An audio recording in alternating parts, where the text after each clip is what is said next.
कौन बनेगा नेता। नगर निगम के चुनाव पास आने वाले थे। पूरे कानपुर शहर में टिकट को लेकर मारामारी शुरू थी, लेकिन सबसे ज्यादा चर्चा में वार्ड नंबर 40 की सीट थी। वो इसलिए क्योंकि इस बार वहां की सीट महिला के लिए आरक्षित थी। अब सवाल ये था कि चुनाव लड़ेगा कौन। इससे पहले ठाकुर साहब वहां से पार्षद थे और इस बार उन्होंने अपनी पत्नी सीमा ठाकुर को टिकट दिलवाई और ठाकुर साहब की शान के कारण सीमा जी ने 20,000 वोटों से चुनाव जीत लिया। अरे बधाई हो सीमा भाभी, अब तो आप वार्ड की पार्षद बन गई हैं। अब तो हमारे काम आप ही करवाएंगी। अरे ये तो सिर्फ नाम की पार्षद बनी है, वो तो महिला सीट आ गई, वरना पार्षद तो मुझे ही बनना था।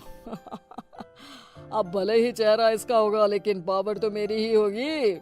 अरे वाह भाई साहब, क्या दिमाग लगाया है आपने भी। आइए आप लोग, खाना लगा दिया है सबके लिए। सीमा जी पार्षद बन चुकी थी, फिर भी उनकी एक ना चलती। सारे काम ठाकुर साहब खुद ही संभाल लेते और जहाँ जरूरत पड़ती वहाँ सीमा जी का अंगूठा लगवा लेते। सीमा जी ज्यादा पढ़ी लिखी भी नहीं थी। एक दिन ठाकुर साहब और सीमा एक प्रोग्राम में जाते हैं। अरे ठाकुर साहब, आप आ गए। ओहो, पार्षद मैडम भी आ गई हैं। स्वागत है आप दोनों का। लगता है हमारे पार्षद फंड का सही इस्तेमाल हो रहा है। चलिए अब उद्घाटन करते हैं। ये लीजिए ठाकुर साहब कैची, आप ही सबसे पहले प्रवेश कीजिए। सब लोग आगे निकल जाते हैं और सीमा जी पार्षद होने के बावजूद भी पीछे खड़ी रह जाती हैं। वो देखती हैं कि वेलकम बोर्ड पर उनका नाम है, लेकिन महिला होने के कारण कोई उनका सम्मान नहीं कर रहा। अगले दिन एक आदमी उनके घर आता है। अरे ठाकुर साहब नमस्कार। कल ना हम नोटिस किए कि हमारा घर तो अवैध है और नगर निगम वाले उसे तोड़ने आ रहे हैं। अरे कुछ कीजिए ना ठाकुर साहब। देखो भाई, मैं तो ज्यादा कुछ कर नहीं सकता, पर अगर तुम सबकी जेब गर्म कर दो तो कुछ हो सकता है। कुल मिलाकर 4 लाख लगेंगे। अरे 4 लाख ठाकुर साहब? अरे भाई, मैं अपने लिए नहीं मांग रहा हूँ। दरोगा है, इंजीनियर बाबू है, बड़े साहब है, सबको देना पड़ता है ना थोड़ा थोड़ा। बोलो है मंजूर? तभी वहाँ अचानक सीमा जी आ जाती हैं। अरे ये आप क्या कर रहे हैं? पहले इन्हीं लोगों से तो आपने वोट मांगे, अब इनसे ही पैसे ले रहे हो। अरे चुप रहो तुम, तुम्हारा काम है सिर्फ अंगूठा लगाना, तुम वही किया करो। मुझे दूसरे काम तुम मत सिखाओ, समझी? और तुम ना जाओ, अब पैसे लेकर आओ, वरना जेसीबी किसी भी वक्त आती होगी। सब कुछ ऐसे ही चलते रहता है। एक दिन सीमा जी और ठाकुर साहब को एक लोकल मीटिंग में बुलाया जाता है। वहाँ पर कई और अधिकारी लोग भी मौजूद रहते हैं।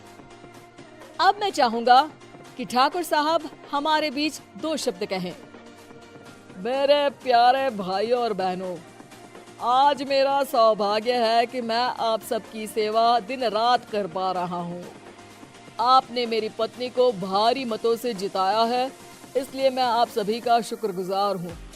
मैं आप सबसे वादा करता हूँ कि हमेशा की तरह हमारे वार्ड में किसी को कोई तकलीफ नहीं आने दूंगा। सभी लोग तालियां बजाने लगते हैं।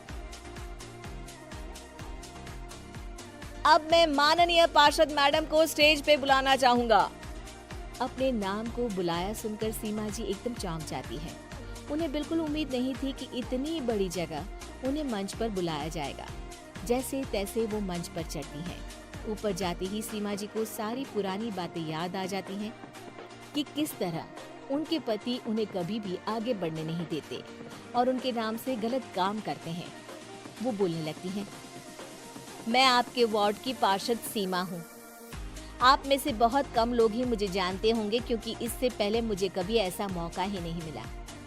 सारे मौके मेरे पार्षद पति यानी आपके ठाकुर साहब ही लेते रहे, लेकिन आज ये मौका मुझे मिला है तो मैं इसे ऐसे ही नहीं जाने दूंगी।